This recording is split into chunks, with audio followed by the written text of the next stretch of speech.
আজকের ক্লাসে আমরা আলোচনা করব শেয়ার ক্যাপিটাল বা শেয়ার মূলধন নিয়ে। এই অধ্যায় থেকে যে টপিকগুলো আমরা আলোচনা করব সেই টপিকগুলো হলো 1. কোম্পানির ধারণা বা ইন্ট্রোডাকশন নিয়ে। 2. কোম্পানি কি কি বৈশিষ্ট্য থাকে সেই বৈশিষ্ট্যগুলো আলোচনা করা হবে। এবং 3.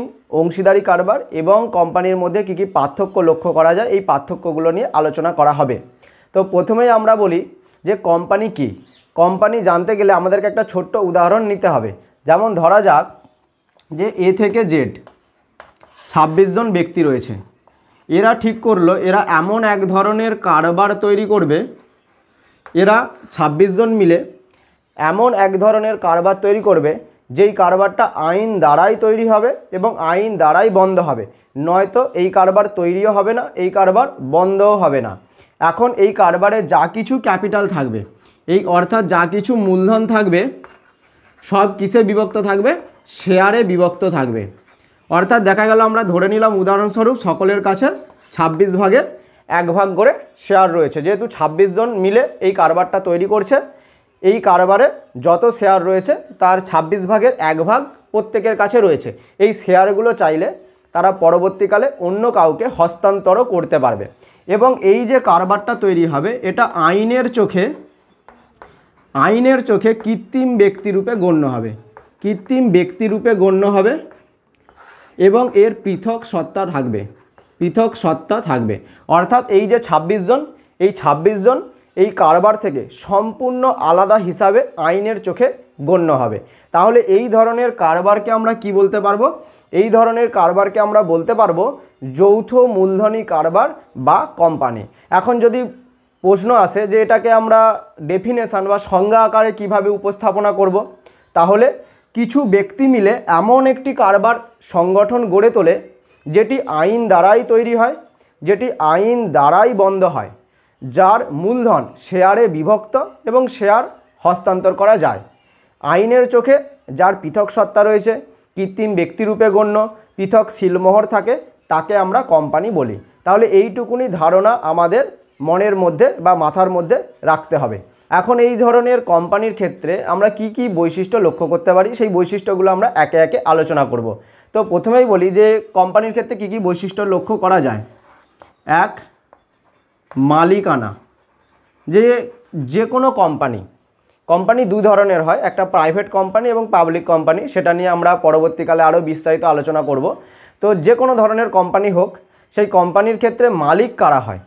কোম্পানিতে যারা শেয়ার কেনে অর্থাৎ যারা শেয়ার হোল্ডার তারাই কোম্পানির মালিক হিসাবে বিবেচিত হয় এবং কোম্পানির যদি কোনো লাভ হয় তাহলে সেই শেয়ার হোল্ডার অর্থাৎ মালিকরাই সেই লভ্যাংশ পেয়ে থাকে। তাহলে কি বললাম? 1 নম্বর বৈশিষ্ট্য, কোম্পানির মালিক কারা হয়? যারা কোম্পানির শেয়ার হোল্ডার অর্থাৎ শেয়ার ক্রয় করেছে অথবা যার কাছে শেয়ার রয়েছে সেই কিন্তু কোম্পানির মালিক হিসাবে গণ্য হবে। 2. গঠন। কোম্পানি গঠন করা হয় কিভাবে? কোম্পানি গঠন করা হয় আইনের দ্বারা। এখন আইন বলতে কি বোঝায়? আমাদের ভারতবর্ষের স্বাধীনতার পর 1956 সালে একটা কোম্পানির আইন চালু হয়েছিল 1956 সালে, সেটা পরবর্তীকালে সংশোধন করা হয় 2013 সালে। এখন এই কোম্পানির আইন দ্বারাই কোম্পানি কিন্তু তৈরি হয়, অর্থাৎ কোম্পানি আইন দ্বারা গঠিত হয়। এবার আইন দ্বারা গঠিত মানে কি? কোম্পানিকে রেজিস্ট্রি করতে হবে আইন দ্বারা, তারপরেই কিন্তু কোম্পানি তৈরি করা যাবে, সেটা প্রাইভেট কোম্পানি হোক বা পাবলিক কোম্পানি হোক। তাহলে কোম্পানি গঠিত হয় আইন দ্বারা। 3. অস্তিত্ব। এখন কোম্পানির অস্তিত্ব হচ্ছে চিরস্থায়ী। এটাও কিন্তু আমাদের কখনো কখনো এমসিকিউতে আসতে পারে যে একটি কোম্পানির অস্তিত্ব কী রকম, অনিশ্চিত, চিরস্থায়ী, উভয়ই, কোনোটি নয়, এরকম অপশান থাকতে পারে, ABCD করে অপশান থাকতে পারে।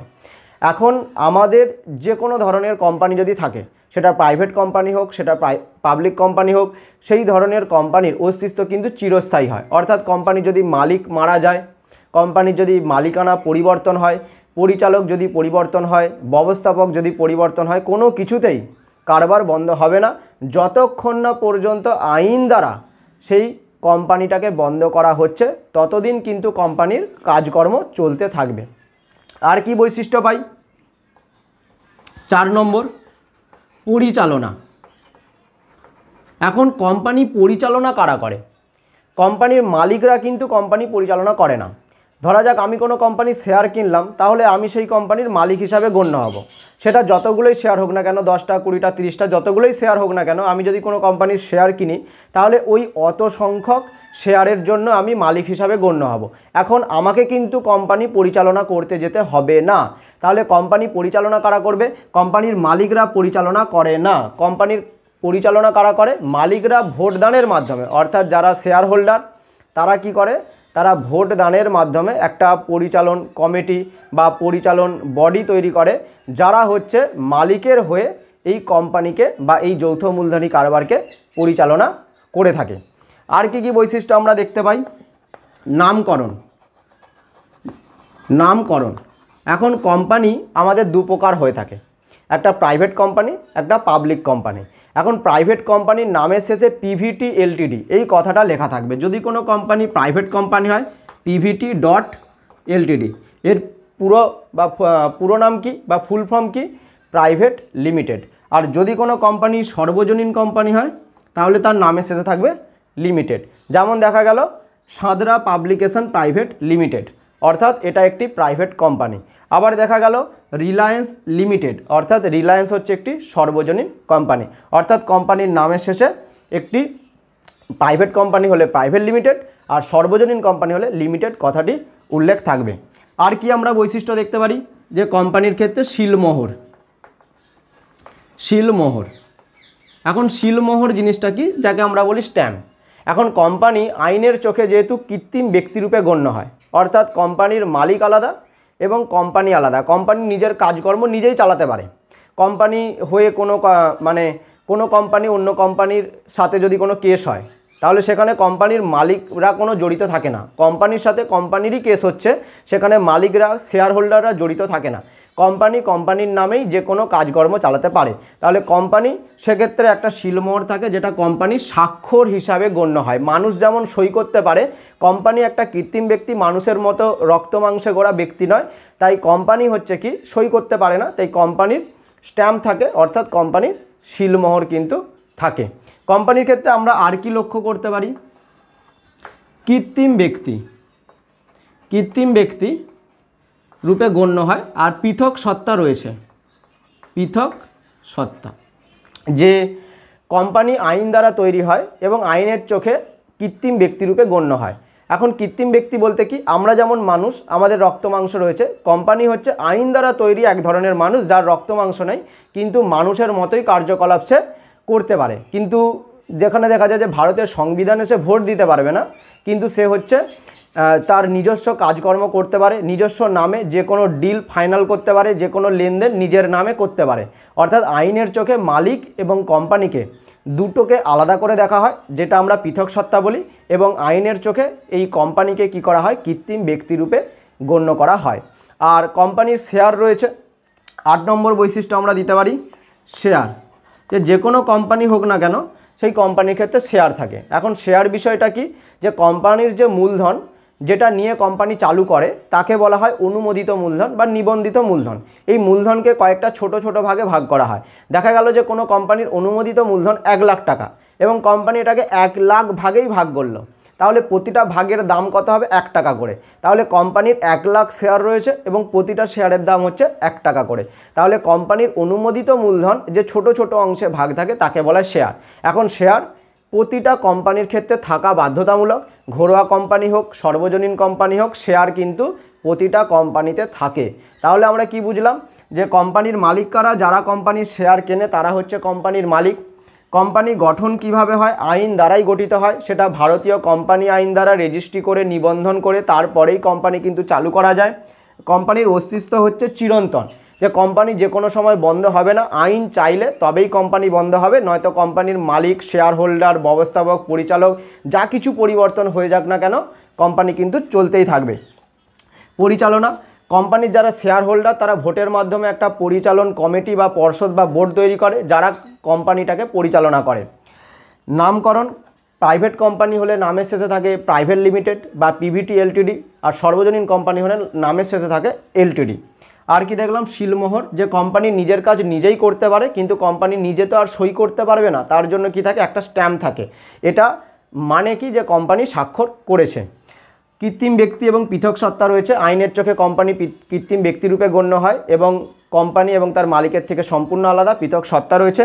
এবং প্রতিটা কোম্পানির শেয়ার কিন্তু বাধ্যতামূলক, সেটা প্রাইভেট কোম্পানি হোক বা পাবলিক কোম্পানি হোক, তার শেয়ার থাকবে। অনুমোদিত মূলধন যে ছোট ছোট অংশে ভাগ থাকে সেই ভাগগুলোকে বলা হয় শেয়ার। তো এরপর আমরা আলোচনা করব যে অংশীদারি কারবার এবং কোম্পানি দুটোর মধ্যে কি পার্থক্য আমরা লক্ষ্য করতে পারি। এক, আমরা সংজ্ঞাটা দিতে পারি যে অংশীদারি কারবার বলতে আমরা কি বুঝি। দুজন বা তার থেকে বেশি ব্যক্তি পরস্পর চুক্তিবদ্ধ হয়ে মুনাফা অর্জনের জন্য যে কারবার করে তাকে আমরা বলি অংশীদারি কারবার। আর কোম্পানিরও ডেফিনেশন আমরা দিতে পারি যে কোম্পানির সংজ্ঞাটা কি, যে কিছু ব্যক্তি এমন এক ধরনের কারবারি সংগঠন গড়ে তোলে যেটা আইন দ্বারাই সৃষ্ট হয়, আইন দ্বারাই বন্ধ হয়, যার অনুমোদিত মূলধন শেয়ারে বিভক্ত থাকে, শেয়ার হস্তান্তর করা যায়, যার আইনের চোখে কৃত্রিম ব্যক্তিরূপে গণ্য, পৃথক সত্তা রয়েছে, শিলমোহর রয়েছে, তাকে আমরা বলি কোম্পানি। এখন অংশীদারি কারবারে কী হয়, শেয়ার থাকে না, কিন্তু কোম্পানির ক্ষেত্রে শেয়ার অবশ্যই থাকে। অংশীদারি কারবারে 2 থেকে 200 জন পর্যন্ত হতে পারে, ব্যাংকিংয়ের ক্ষেত্রে 10 জন হতে পারে, কিছু কিছু অংশীদারি কারবারে 20 জন পর্যন্ত হতে পারে। কিন্তু সর্বজনীন কোম্পানির ক্ষেত্রে 7 থেকে আনলিমিটেড হয়, ঘরোয়া কোম্পানির ক্ষেত্রে 2 থেকে 200 জন পর্যন্ত হয়। এগুলো কিন্তু কোম্পানির সদস্য সংখ্যা, যে ন্যূনতম সদস্য সংখ্যা কত এবং সর্বোচ্চ সদস্য সংখ্যা কত। 3, অংশীদারি কারবারে মূলধনের পরিমাণ কম হয়, কিন্তু কোম্পানির ক্ষেত্রে মূলধনের পরিমাণ বেশি হয়। 4, অংশীদারি কারবার নিবন্ধন করা মানে রেজিস্ট্রি করা বাধ্যতামূলক নয়, কিন্তু একটা কোম্পানি রেজিস্ট্রি করা বাধ্যতামূলক, সেটা ঘরোয়া কোম্পানি হোক বা সর্বজনীন কোম্পানি হোক। রেজিস্ট্রি বা নিবন্ধন যদি না করা হয় তাহলে কিন্তু কোম্পানি গঠিত হতে পারে না। অংশীদারি কারবারের মূল ভিত্তি কী, যেখানে অংশীদারদের মধ্যে যে যা কিছু হওয়া শর্তগুলো লেখা থাকে সেটা হচ্ছে চুক্তি। তেমনই কোম্পানির ক্ষেত্রে একটা গুরুত্বপূর্ণ দলিল থাকে, যেই দলিলে যাবতীয় কিছু নিয়মকানুন লেখা থাকে, কোম্পানি কেন তৈরি করা হচ্ছে, তার গঠনের উদ্দেশ্য, তার ক্ষমতা, সেই গুরুত্বপূর্ণ দলিলটা হচ্ছে স্মারকলিপি। তাহলে অংশীদারি কারবারের ক্ষেত্রে গুরুত্বপূর্ণ দলিল হচ্ছে চুক্তি, আর কোম্পানির ক্ষেত্রে গুরুত্বপূর্ণ দলিল হচ্ছে তার স্মারকলিপি। অংশীদারি কারবারে মালিকের দায় হয় অসীম, অর্থাৎ মালিককে যৌথভাবে এবং এককভাবে দায়বদ্ধ থাকতে হয়। কিন্তু কোম্পানির ক্ষেত্রে যারা শেয়ার গ্রহীতারা, তাদের দায় কিন্তু সীমাবদ্ধ, অর্থাৎ শেয়ারের অভিহিত মূল্য প্রদান পর্যন্ত সীমাবদ্ধ থাকে। তাহলে এই পার্থক্যগুলো করে নেবে। আশা করি পরীক্ষায় তো আর পার্থক্য পড়বে না, এবারে হচ্ছে 40 নম্বরের এমসিকিউ পড়বে। তবু এখান থেকে কিছু কিছু পার্থক্য থেকে যদি অপশান থাকে বা কোনো এমসিকিউ বা কোনো ম্যাচ মেকিং দেওয়া থাকে, সেক্ষেত্রে কিন্তু এই পার্থক্যগুলো কাজে আসবে। ধন্যবাদ।